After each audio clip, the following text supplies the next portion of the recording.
Hello అండి. ఈ వీడియోలో మనం SQL లోని కొరిలేటెడ్ సబ్ క్వెరీ అంటే ఏంటి? అది ఏ సినారియోస్ లో యూజ్ చేస్తారో డీటెయిల్ గా తెలుసుకుందాం. So correlated sub query is a type of sub query wear the inner query depends on outer query. So main point ఏంటంటే కొరిలేటెడ్ సబ్ క్వెరీ గురించి ఎక్స్ప్లెయిన్ చేసేటప్పుడు ఇన్నర్ క్వెరీ అనేది అవుటర్ క్వెరీ మీద depend అయి ఉంటుంది. Non correlated sub queries లో inner query అనేది outer query మీద డిపెండ్ కాదు. సో అది కూడా నేను ఎగ్జాంపుల్ చూపిస్తాను. So processing of inner query depends on the values returned by outer query, and correlated subqueries are executed for each row in the outer query. So ఈ topic గురించి మీకు explain చేయడం కోసం నేను ఇక్కడ ఆల్రెడీ 2 టేబుల్స్ ని create చేశాను, customers and orders. So correlated sub query గురించి ఎక్స్ప్లెయిన్ చేయడానికి నేను ఇక్కడ చిన్న రిక్వైర్మెంట్ ని యూజ్ చేస్తున్నాను. సో సింపుల్ ఎగ్జాంపుల్, మీరు డీటెయిల్ గా కొరిలేటెడ్ సబ్ క్వెరీ గురించి తెలుసుకోవచ్చు. Find the customers who placed orders. So ఇక్కడ నాకు 2 టేబుల్స్ ఉన్నాయి, కస్టమర్స్, ఆర్డర్స్. ఎవరైతే కస్టమర్స్ ఆర్డర్స్ ప్లేస్ చేశారో ఆ కస్టమర్స్ ని మాత్రమే రిట్రీవ్ చేసుకోవాలి. సో ఫర్ ఎగ్జాంపుల్ అమెజాన్ అనుకోండి, కొంతమంది కస్టమర్స్ లాగిన్ అయ్యి ఆర్డర్స్ ప్లేస్ చేసి ఉంటారు, వాళ్ళకి ఆర్డర్ ఇన్ఫర్మేషన్ ఉంటుంది. అండ్ కొంతమంది కస్టమర్స్, లైక్ ఈ ఎగ్జాంపుల్ లో 1 2 3 4 5 కస్టమర్ ఐడీస్ చూడండి, ఆర్డర్స్ టేబుల్లో ఎగ్జిట్ అయి ఉన్నాయి, అంటే 1 3 2 1 4 5. అండ్ అబ్జర్వ్ చేయండి, ఇక్కడ కస్టమర్ ఐడీస్ 6 7 అనే కస్టమర్ ఐడీస్ ఆర్డర్స్ టేబుల్లో లేవు.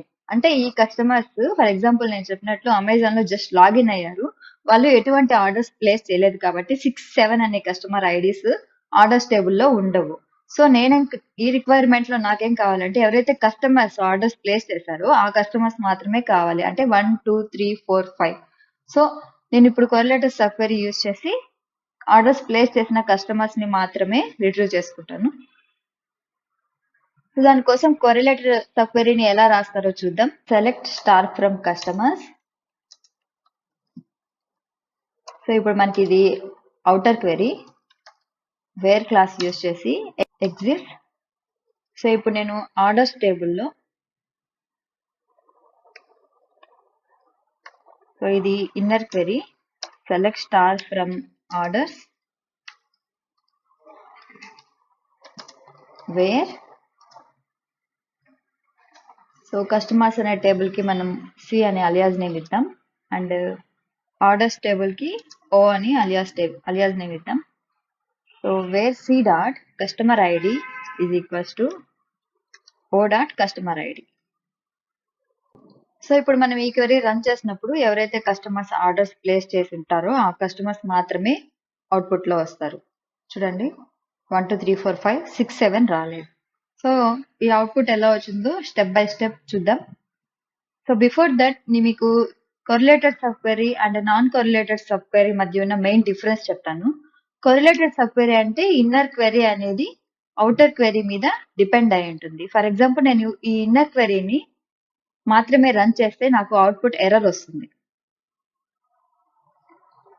ఎర్రర్ బికాస్ ఈ ఇన్నర్ క్వెరీ అనేది అవుటర్ క్వెరీ మీద డిపెండ్ అయి ఉంటుంది కొరిలేటెడ్ సబ్ క్వెరీలో. అది నాన్ కొరిలేటెడ్ సబ్ క్వెరీ అనుకోండి, ఫర్ ఎగ్జాంపుల్ నేను ఈ ఆర్డర్స్ టేబుల్ ని రన్ చేస్తున్నాను. సో నేను ఇప్పుడు నాన్ కొరిలేటెడ్ సబ్ క్వెరీని యూజ్ చేసి ఈచ్ ఆర్డర్ ఐడికి టోటల్ స్పెంట్ అనేది యావరేజ్ టోటల్ అమౌంట్ కంటే ఎక్కువ ఉంటుందో ఆ ఆర్డర్ ఐడీస్ మాత్రమే రిట్రీవ్ చేసుకుంటాను. సో ఇప్పుడు మనం టోటల్ అమౌంట్ అనే కాలమ్ కి యావరేజ్ ఫైండ్ చేద్దాం. Select average of total amount. So total amount అనే కాలమ్ నేమ్ ఇస్తున్నాను, ఫ్రమ్ ఆర్డర్స్. సో ఈ క్వెరీ రన్ చేస్తే నాకు average of total amount value ఇస్తుంది. సో అదేంటంటే 216. ఒకసారి నేను ఆర్డర్స్ టేబుల్ ని రన్ చేస్తాను. 216 కంటే ఎక్కువ టోటల్ అమౌంట్ ఉన్న రికార్డ్స్ మాత్రమే నాకు అవుట్పుట్ లో వస్తాయి ఇప్పుడు. సో ఈ వాల్యూ రన్ చేసినప్పుడు నాకు 216 వచ్చింది. సో దానికంటే ఎక్కువ ఉన్న రికార్డ్స్ మాత్రమే రావాలంటే select star from orders where total spent is greater than, total amount is greater than. So ఈ క్వెరీని నేను యాజ్ ఈజ్ గా కాపీ పేస్ట్ చేస్తాను ఈ బ్రాకెట్ లోపల. సో అప్పుడు నాకు ఈ క్వెరీ అనేది ఇన్నర్ క్వెరీ అవుతుంది. Control C. Control V.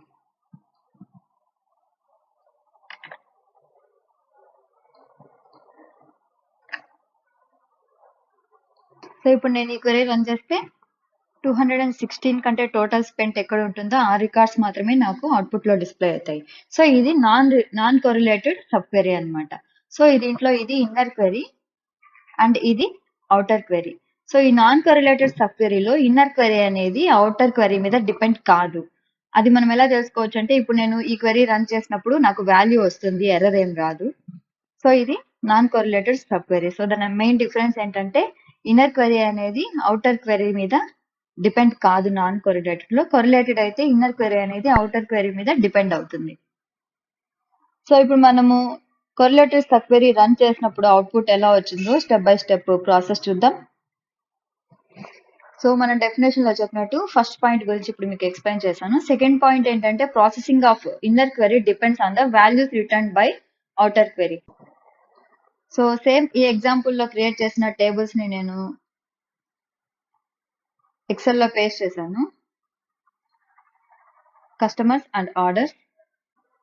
So మన డెఫినేషన్ లో చెప్పినట్లు correlated sub queries are executed for each row in the outer query. So మనం కండిషన్ లో ఏం రాసాం, customers dot customer ID is equals to orders dot order ID అన్నప్పుడు ఈ outer query నుంచి మనకు అవుట్పుట్ లో డిస్ప్లే అవుతాయి రికార్డ్స్. సో అది ఎలా అంటే కస్టమర్ ఐడి 1 ఉంది ఇక్కడ అండ్ ఆర్డర్స్ టేబుల్ లో కస్టమర్ ఐడి 1 ఉంది. సో ఈ రెండు మ్యాచ్ అయ్యాయి. అప్పుడు ఈ సబ్ క్వెరీ నుంచి నాకు ట్రూ అని బూలియన్ వాల్యూని రిటర్న్ చేస్తుంది.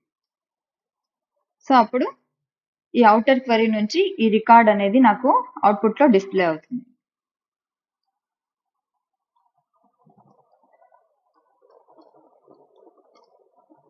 ఓకే, సో మళ్ళీ సెకండ్ రికార్డ్ ని చెక్ చేసుకుంటుంది. సో సెకండ్ రికార్డ్ అనేది సబ్ క్వెరీ ఇన్నర్ సబ్ క్వెరీలో ఎగ్జిట్ అయ్యి ఉంది. సో ఇది అగైన్ ట్రూ ని రిటర్న్ చేస్తుంది. సో అప్పుడు అవుటర్ క్వెరీ నుంచి ఈ రికార్డ్ నాకు అవుట్పుట్ లో వస్తుంది. Again third record next record ని, సో నెక్స్ట్ రికార్డ్ 3 కూడా ఇన్నర్ క్వెరీలో మ్యాచ్ అయింది. సో ఇది కూడా ట్రూ రిటర్న్ చేస్తుంది. సో అప్పుడు ఈ రికార్డ్ కూడా నాకు అవుట్పుట్ లో వస్తుంది. సిమిలర్ గా ఫోర్త్, సో ఇది కూడా ట్రూ అని బూలియన్ వాల్యూని రిటర్న్ చేస్తుంది. సో ఈ సబ్ క్వెరీ అంటే ఈ ఇన్నర్ క్వెరీ ఎప్పుడైతే ట్రూ ని రిటర్న్ చేస్తుందో ఈ అవుటర్ క్వెరీ నుంచి మనకు అవుట్పుట్ లో రికార్డ్ వస్తుంది.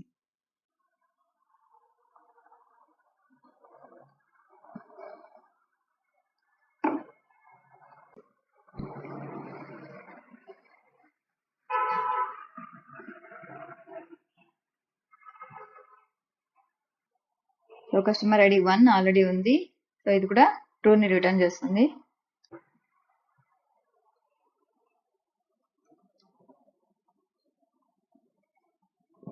అండ్ ఇక్కడ మీరు అబ్జర్వ్ చేస్తే 6 అనే రికార్డు, 6 అనే కస్టమర్ ఐడి ఆర్డర్స్ టేబుల్లో లేదు.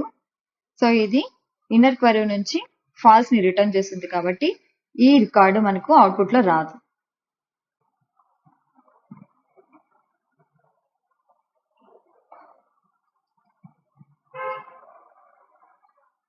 సో 7 అనే రికార్డ్ కూడా ఆర్డర్స్ టేబుల్లో లేదు కాబట్టి ఇన్నర్ క్వెరీ అనేది ఫాల్స్ ని రిటర్న్ చేస్తుంది. సో 6, 7 అనే రికార్డ్స్ మనకు అవుట్పుట్ లో రావు. మనకు వచ్చిన అవుట్పుట్ కస్టమర్ ఐడీస్ 1, 2, 3, 4 మాత్రమే ఆర్డర్స్ ప్లేస్ చేశారు.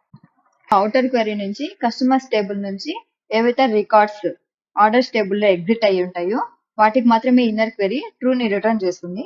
అప్పుడు అవుటర్ క్వెరీ నుంచి మనకు రికార్డ్స్ అవుట్పుట్ లో డిస్ప్లే అవుతాయి. కొరిలేటెడ్ సబ్ క్వెరీ గురించి ఎక్స్ప్లెయిన్ చేయడానికి నేను యూజ్ చేసిన sample data, table creation and దాంట్లో డేటా ఎట్లా ఇన్సర్ట్ చేయాలి, customers table and orders table ని నేను మీకు డిస్క్రిప్షన్ లో ప్రొవైడ్ చేస్తాను. ప్రాక్టీస్ చేయండి. ఈ వీడియో కానీ మీకు నచ్చినట్లయితే తప్పకుండా లైక్ చేయండి, సబ్స్క్రైబ్ చేయండి. Thank you.